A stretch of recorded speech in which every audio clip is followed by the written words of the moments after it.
Muy buenos días, damos inicio a la lección del día de hoy. Vamos a trabajar, luego de haber visto a los presocráticos, a Sócrates, a Platón y a Aristóteles, vamos a dar un salto hacia las escuelas helenísticas, perdón.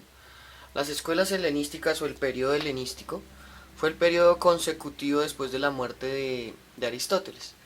Recordemos que Aristóteles era maestro de Alejandro Magno y que el periodo helenístico va a terminar con la muerte de Alejandro o la muerte de Cleopatra. ¿Sí? Ya después de eso vamos a dar paso al Imperio Romano. Pero entonces nosotros vamos a ir directamente a tres escuelas, ¿sí? Vamos a estudiar tres escuelas filosóficas que resaltaron o fueron muy importantes en su momento. La primera escuela que vamos a estudiar es la escuela cínica, fundada por Antístenes, se le hacía llamar el perro, ¿sí? Antístenes el perro, vivió entre el año 444 al 365 a.C. Fue discípulo de Gorgias, de Hipias y Pródico. Y nos dicen que fundó su escuela en el gimnasio Sinosagro, ¿sí? Sinosagro era también un templo. Entonces, estamos en la presencia de un lugar para trabajar el cuerpo, pero también un lugar para alabar a los dioses. Va a ser muy importante el espacio del gimnasio y este nombre, Sinosagro, va a ser el que va a dar como el mote o el apodo o el sobrenombre a su escuela y a sí mismo de perro.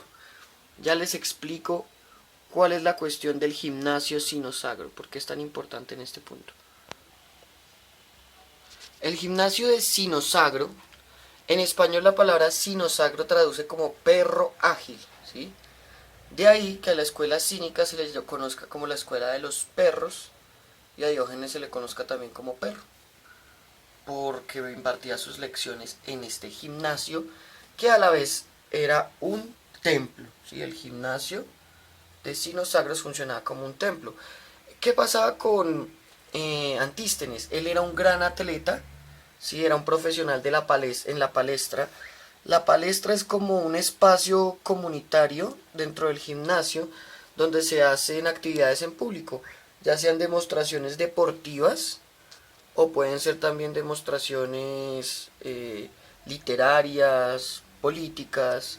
Es un lugar similar al ágora, pero donde el fuerte lo tiene es el trabajo con el cuerpo, aunque también se hace para honrar a los dioses, ¿sí? El pensamiento de este hombre entonces se va a radicalizar en un espacio de trabajo corporal, ¿listo?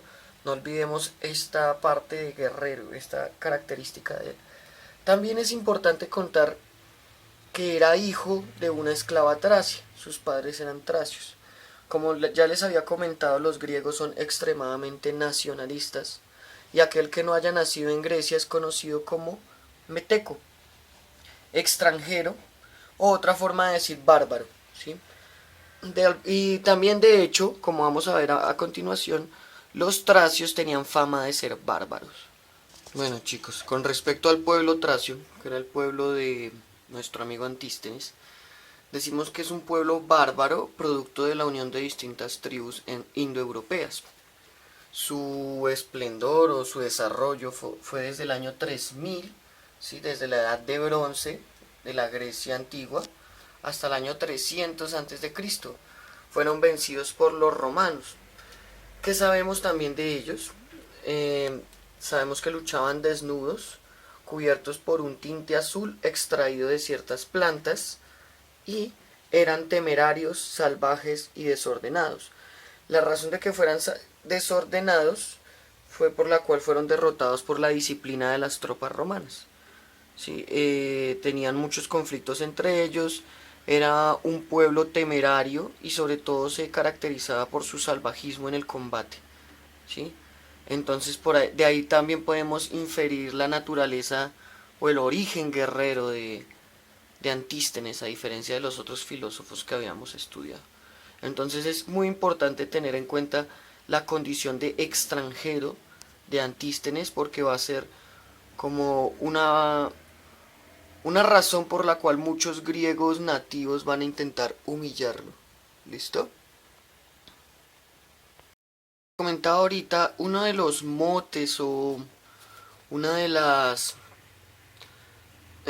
formas en las que trataban de humillar a nuestro personaje era a través de ese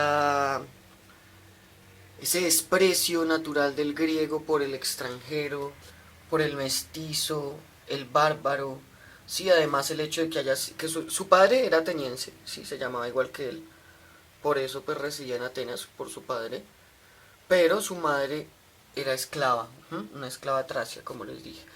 Entonces, sobre todo lo insultaban ofendiéndole a su mamá, lo consideraban inferior, además de que su estrato socioeconómico no era millonario, pero vivía dignamente. Sin embargo, por el hecho de no tener tanta riqueza, se le humillaba, se le despreciaba en general, un desprecio y un rechazo general por parte de los jóvenes de su edad, ¿sí? El rechazo empezó desde su niñez. ¿Esto a qué responde? ¿A qué responde ese rechazo a todo esto que les estoy mostrando aquí? Al nacionalismo griego. Los griegos pregonan de su ciudadanía ateniense. Recordemos que para proclamarse ateniense es necesario que tanto el papá como la mamá hayan nacido en Atenas. ¿Sí? Pregonan de una pureza de sangre, una superioridad social e intelectual. Los griegos se sienten el centro del mundo y se sienten superiores a las demás culturas. Por esta razón van a humillar mucho a nuestro querido amigo Antístenes, pero Antístenes está totalmente en contra de estos preceptos. Ahora les voy a contar una anécdota aquí con respecto a esto que les escribí acá. Antístenes, cuando era niño, estaba jugando con sus compañeritos y uno de esos empezó a insultarlo, empezó a tratarlo mal, que su mamá es una esclava, que usted es un mestizo, que usted es un extranjero, que usted es un meteco, que usted no debería estar aquí, que váyase, ¿sí? Cosas que, por ejemplo, se ven mucho en el tema de bullying, por ejemplo, en colegios de Estados Unidos. Los estudiantes le hacen mucho bullying a los pelados que son árabes, ¿sí? Que fuera de mi país, terrorista, ¿sí? Ese tipo de nacionalismos generan xenofobias. Y obviamente los que se sentían pura sangre intentaban humillar a nuestro querido amigo. Y uno de esos le dijo, usted no debería estar aquí, porque su mamá es una esclava y además usted no tiene la pureza de sangre que yo tengo. Yo me siento orgulloso de mi pureza de sangre.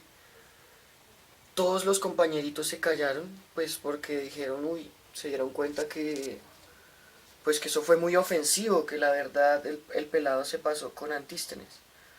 Pero Antístenes siempre se caracterizó por ser dueño de sí, con una sonrisa, con una paz interior, controlándose a sí mismo, le contesta lo siguiente: felicitaciones, ya tienes algo en común con los caracoles y las langostas. Obviamente todos los compañeros se murieron de la risa, soltaron la carcajada, y esta anécdota nos da una pista de lo que va a venir a ser toda la filosofía de nuestro querido amigo Antístenes.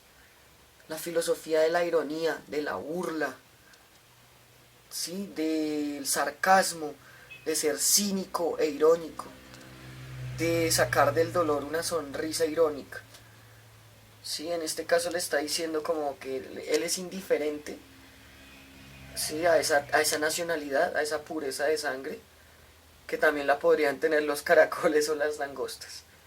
Entonces, en este personaje, sobre todo vamos a encontrar anécdotas, ¿sí? No sabemos de textos de él, solo conocemos pues su obra viva, su palabra, lo que él hizo, la forma en que actuó y se expresó en el tiempo que estuvo vivo. Pero entonces esta es una de las primeras anécdotas que nos cuentan sobre la vida de él, cómo sus compañeritos se burlaban de él y al darse cuenta que su lengua era afilada para las respuestas, sí, que podía devolver el insulto sin insultar, aprendió a defenderse de las acusaciones falsas de sus conciudadanos por su supuesta inferioridad racial y casi que ontológica. Es como si él fuera todo ser no ateniense se asume como inmediatamente inferior.